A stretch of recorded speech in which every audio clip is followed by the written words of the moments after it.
كل الناس اللي بتحب السقسقه وبتحب البسكوته تنزل في الشاي ما تطلعش. البسكوت بقى بتاع النهارده ده هو ده اللي نفسك فيه، اللي هي خفيفه وهشه ومفرغه وتنزل في الشاي تلاقيها شربت كده وتبوش في بقك. شايفين بسم الله ما شاء الله البسكوته شكلها عامل ازاي ولونها موحد وجميل. هنتكلم عن التسويه وهنتكلم عن كل عوامل نجاح البسكوت معاكي. يعني انا مش عارفه بصراحه ليه نروح نشتري بسكوت واحنا ممكن نعمله بكل سهوله، وخصوصا لو هتعملي كيلو دقيق ومش هتكتري فمش هياخد منك وقت نهائي، وهتعملي كميه كبيره جدا في البيت بكل سهوله. ان شاء الله هنقول تفاصيل كتير عن بسكوت العيد بالنشادر، ما تفوتيش ولا لحظه في الفيديو علشان كل لحظه فيها معلومه مهمه جدا ليكي.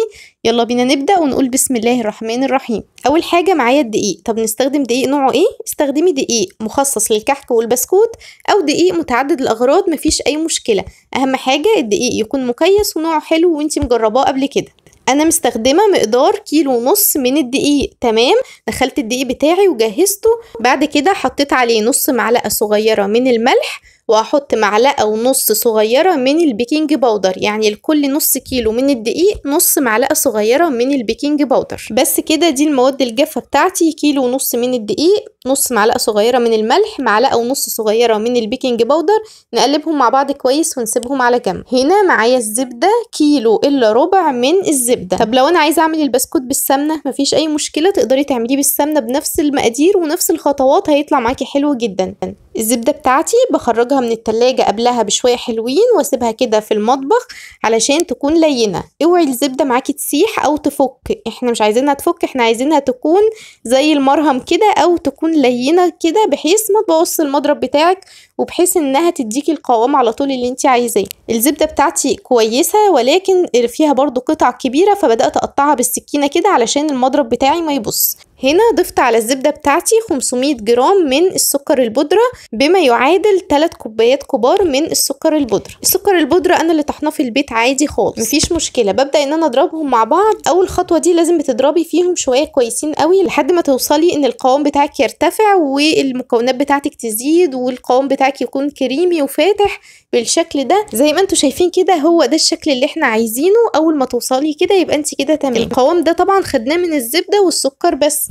هنا بقى نبدا نضيف البيض بتاعنا. قبل ما اضيف البيض لازم احط عليه فانيليا وخل. الفانيليا والخل هنا تحفه ما شاء الله. تقدري طبعا تحطي فانيليا سايله او فانيليا بودره، بس انا بفضل جدا الفانيليا السايله لانها بتدي كمان ريحه حلوه قوي. لازم ان انا اطقش البيض بتاعي في طبق بحيث لو في اي بيضه فيها مشكله او مش كويسه فببدا ان انا استثنيها او ان انا اتصرف. يعني طبعا الزبده غاليه، عشان ما نخسرش المكونات اللي احنا شغالين بيها لو بيضه فيها مشكله. ركزوا بقى يا حبيباتي في الخطوه دي، ما ينفعش انزل بالبيض بتاعي مره واحده، لازم انزل بيه بيضه بيضه. يعني كل ما انزل بواحده ابدا ان انا اتوهها بالمضرب وبعد كده انزل باللي بعدها، وبكون بضرب ضرب مستمر، يعني ما بوقفش وبتوه البيضه. اول ما الاقيها خلاص ملهاش اثر انزل بالبيضه اللي بعدها. الخطوه دي مهمه جدا علشان السمنه ما تخرصش معايا وعلشان ما اخفش القوام بتاعي اللي انا تعبت فيه، فالقوام يخف معايا مره واحده. عشان توصلي لنتيجه صح امشي بنفس الخطوات كده. هنا بقى الدقيق اللي احنا جهزناه مع بعض انا مش هاخده كله، هنزل بنص كميه الدقيق بس قبل ما انزل بالنشادر. انا بفضل جدا احط النشادر بعد ما احط شويه من الدقيق كده. يعني بعد ما بنزل بنص كميه الدقيق زي ما شفتي كده ببدا ان انا اقلبهم كده بالمعلقه، وبعد كده بقى نجهز النشادر. معايا ربع كوبايه من الحليب الدافي، مهم جدا لا يكون سخن ولا يكون بارد، يكون دافي. هنزل عليهم بمعلقه كبيره ونص من النشادر، يعني لكل نص كيلو من الدقيق نص معلقه كبيره من النشادر بالشكل ده. وهتبداي تقلبي فيهم شويه كويسين جدا وتقلبي فيهم قوي، وبعد كده هننزل بيهم بقى على المكونات بتاعتنا. بعد بقى ما انزل بالنشادر اقلب بقى كده بسرعه بالشكل ده، وبعد كده انزل بقى بباقي الدقيق بتاعي كده. هبدا بقى ان انا اتوه الدقيق ده بالشكل ده، اجيب من تحت لفوق كده. هفضل بقى اجيب بالمعلقه بتاعتي من تحت لفوق لحد ما اتوه الدقيق خالص، واتاكد ان مفيش دقيق خالص. انا ولا حطيت ايدي ولا عجنت ولا اي حاجه، البسكوت ما بيحتاجش عجن. انا بفضل اتوه في الدقيق زي ما قلتلك، واجيب بالمعلقه بتاعتي من تحت لفوق لحد ما اتاكدت ان مفيش ولا ذره دقيق موجوده. زي ما انتوا شايفين قد ايه العجينه سهله جدا. وبعد ما بخلص العجينه على طول هبدا في التشكيل. انا معايا كيس حلواني اللي هو كيس استخدام مره واحده، ومعايا كمان كيس قماش. لازم الاتنين يكونوا مع بعض، لان لو استخدمتي الكيس لوحده فمعرض جدا انه هيطق منك كل شويه. معايا. انما لو حطيتيه جوه كيس القماش فمش هيطق منك باذن الله. طب لو انت القمع بتاعك قماش من بره ومن جوه مشمع خلاص ما تستخدميش الكيس البلاستيك، استخدمي على طول القمع بتاعك ادام هو من جوه مشمع يبقى تمام قوي. وهنا بقى ده شكل البلبله اللي انا بستخدمها. بصراحه احلى شكل تستخدميه للبسكوت، تحفه جدا. زي ما انت شايفاه كده من يمه الصاج بيكون عامل زي المسطره، ومن فوق بيكون مشرشط مثلثات كده. هو ده شكله حلو جدا وبيطلع الشكل جميل جدا. وهوريكي كمان ازاي تعملي بيه شكل تاني بنفس القمع. شايفين ما شاء الله العجينه بتاعتنا مظبوطه وبتنزل من القمع كويس جدا. طبعا ما ينفعش تقللي مقدار الزبده عن كده، لان عجينه القمع غير عجينه المكنه. يعني تقدري تقللي مقدار الزبده لو انت هتعملي العجينه بتاعتك في المكنه، انما ادام بالقمع فهو كده المقادير مظبوطه علشان تنزل معاكي من القمع كويس. يعني لو هتعملي كيلو دقيق فتستخدمي له 500 جرام من الزبده او السمنه. لو هتعملي في المكنه تقدري تستخدمي 400 جرام بس. التشكيل ما بياخدش وقت، وبشكل وبسوي في نفس الوقت. يعني بعد ما بشكل صاجين او 3 ببدا على طول بيكون الفرن سخن معايا وادخل على الفرن.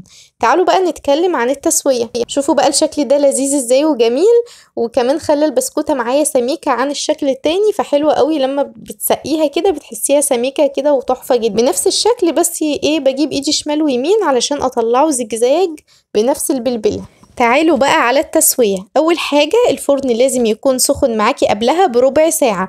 هنحتاج درجة حرارة 180، يعني درجة حرارة متوسطة. طبعا على الرف الأوسط اللي هي على الشبكة، يعني مش تحت لا على الشبكة. وطبعا أنا بتكلم عن التسوية في فرن البوتاجاز اللي في بيوتنا كلنا. يبقى درجة حرارة 180 أو درجة حرارة متوسطة على الشبكة اللي في النص. بعد كده بتتابعي التسوية كويس جدا عشان تاخدي لون ذهبي موحد. لازم تاخدي بالك، ولو هو مش هياخد معاكي لون من فوق كمان فانت هتقيدي الشوايه بس على اهدى درجه حراره. ولازم تفضلي تقلبي في الصينيه بتاعتك او في الصاج بتاعك باستمرار علشان تاخدي تسويه موحده ولون موحد جميل. وزي ما قلتلك لو قيدتي الشوايه يبقى درجه حراره هاديه. عايزه اقول لكم ملحوظه مهمه، ما تحاوليش انك تشيلي البسكوته بتاعتك من الصينيه غير لما تبرد. لو حاولتي تفضي الصواني بتاعتك وهو سخن لسه فهتلاقيه بيتكسر معاكي، فتستني لما يبرد وبعد كده تبدأي تفضي الصاج او الصينيه بتاعتك. طبعا احنا بنفضي ونرجع نمسح الصواني ونشتغل فيها تاني مفيش مشكله، بس اوعي تشتغلي فيها والصينيه لسه سخنه. لازم الصينيه تسقع خالص وتبرد خالص على قبل ما تشكلي فيها كمان مره. في ملحوظه مهمه جدا كمان عايزه اقولها لك. وانتي بتعبي العجينه بتاعتك جوه الكيس بتمسكيها بايدك تنعميها وتقفلي مسامها بايديكي، وبعد كده تعبي جوه الكيس علشان البسكوته ما تبقاش مخرفشه كده وانتي بتيجي تشكليها تلاقي العجينه مش ملصقه معاكي. فالخطوه دي مهمه جدا نسيت اقولها لك واحنا بنشكل.